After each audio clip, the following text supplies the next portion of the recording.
Halo hours, ketemu lagi kita dalam pembahasan tips ya, tips structure. Kali ini kita akan bahas tip kedua, yaitu memahami objek dari verb dan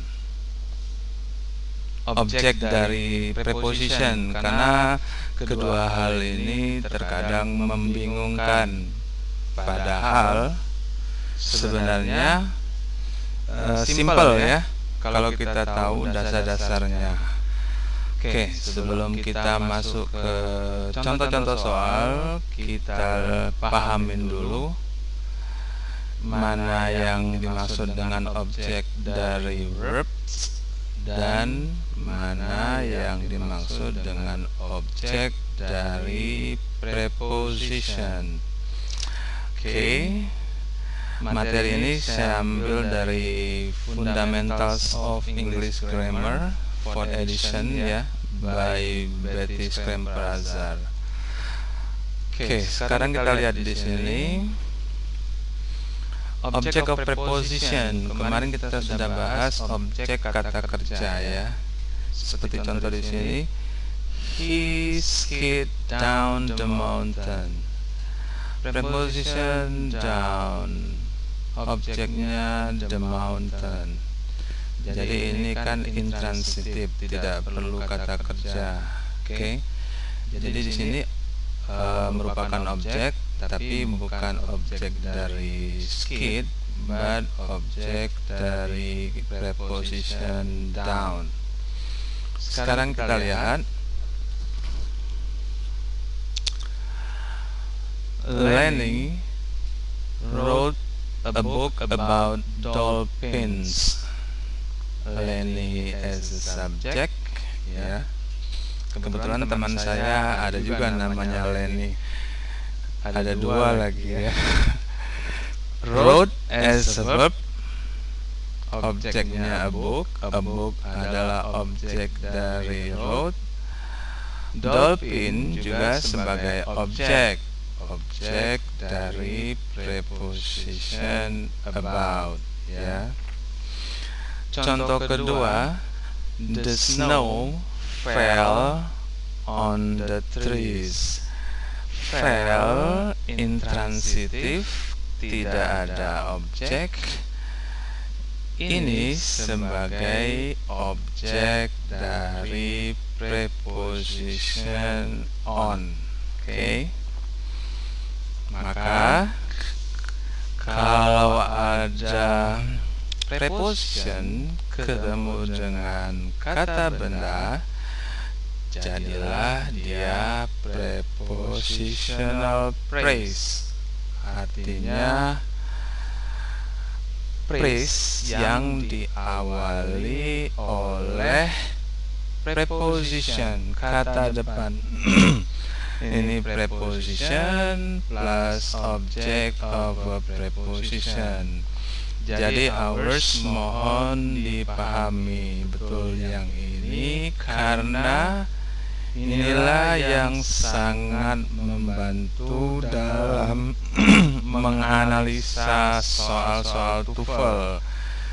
Seperti yang saya sudah sebutkan sebelumnya, bahwasanya prinsip soal pembuat soal TOEFL, kalau bisa dibuat sulit, kenapa dipermudah? Kira-kira begitu. Oke. Kita lanjut. Sekarang lihat, they are wearing hats. Di sini ada cuma subjek, verb, dan objek ya. Ini tidak ada. Contoh berikut, they are wearing hats on their heads ya. Hats objek dari verb wearing, are wearing. Their hats objek dari preposition on. Oke. Sekarang coba hours letakkan kalimat itu dipenggal-penggal ke dalam bagian-bagian ini sebagai subjek, verb, object, preposition, object of preposition. Oke? Ya, betul. The game sebagai subjek, when sebagai verb. Ada objek? Tidak ada. Karena when intransitive. Masih ingat pelajaran SMP dulu? Transitive verb, intransitive, ya. Preposition itu into, over time as an object of preposition, ya. Into, over time. Oke, saya rasa sudah jelas ya. Objek dari verb letaknya setelah verb. Objek dari preposition letaknya setelah preposition. Preposition plus noun atau objek, jadilah dia prepositional phrase. Oke, mudah bukan? Ya, mudah sekali karena memang ini untuk bahan belajar ya. Nah, bagaimana kalau dengan soal TOEFL? Oke, sekarang kita lihat contoh soal nomor 1. At the building site, the workers with the most experience was given the most intricate work. Jangan takut lihat kata seperti ini ya. Tidak perlu dihiraukan ya. Ingat bahwasanya cari subjek, cari verb, analisa, nanti ketemu penyakitnya ya. Oke.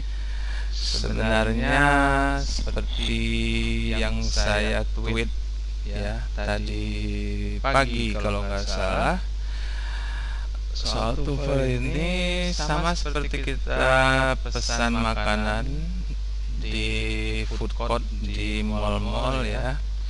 Namanya membingungkan, tapi pas makanannya sudah datang, rupanya makanan yang biasa kita makan ya. Seperti pengalaman saya, makanannya rupanya ubi goreng ditaburi keju. Pas waktu order namanya keren dan menakutkan. Sama seperti soal TOEFL, ini sepertinya menakutkan, padahal ini sangat simpel masalahnya ya, tapi yang membuat soal dibuatnya sulit. Sekarang kita lihat, tadi sudah kita tahu kan prepositional phrase. Ini prepositional phrase. Ini prepositional phrase with at. Nah, jadi subjeknya mana? Ini the workers. Verbnya mana? Was given. Betul? Salah. Harusnya ini apa? Were given karena jamak. Sengaja didekatkan dengan experience seolah-olah betul experience was given ya, padahal itu jebakan. Hati-hati. Oke. Lanjut ke soal kedua. Coba lihat di sini. Menakutkan bukan? Tidak usah takut. Pilah-pilah soal. Subjeknya ini kalimat subjek kalimat. Yang ini prepositional phrase. Ini verbs ya.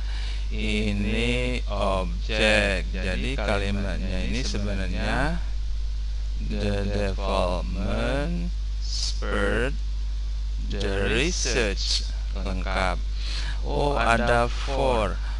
Tadi ingat for itu diikuti oleh kata benda as objek, ya. Nah, dari A, B, C, D, yang mana yang kata benda? Kalau yang ada then, dia bukan satu kesatuan ini. Bukan. Yang ini bukan. Sandaios more accurately, bukan. Ini ada then juga bukan. Yang benar itu adalah ini. Loh, kok bisa?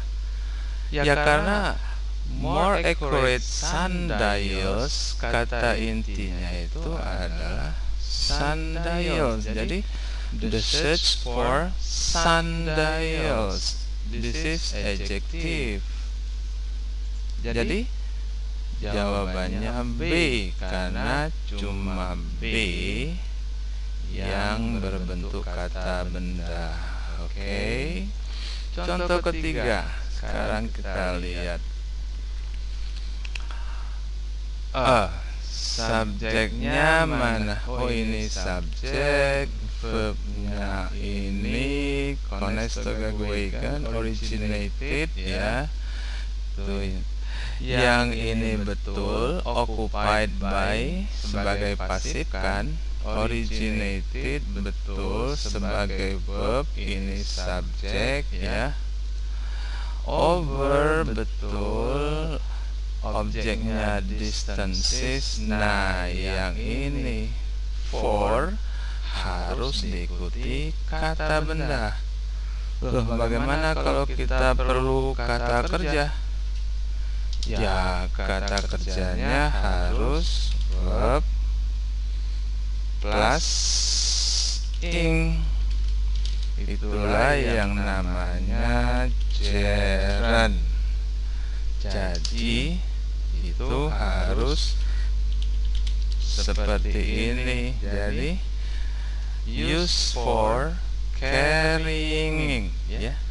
Use for carrying. Carrying itu gerund, verb ing karena ada kata for. Makanya jawabannya A. Oke, A, B, C, D.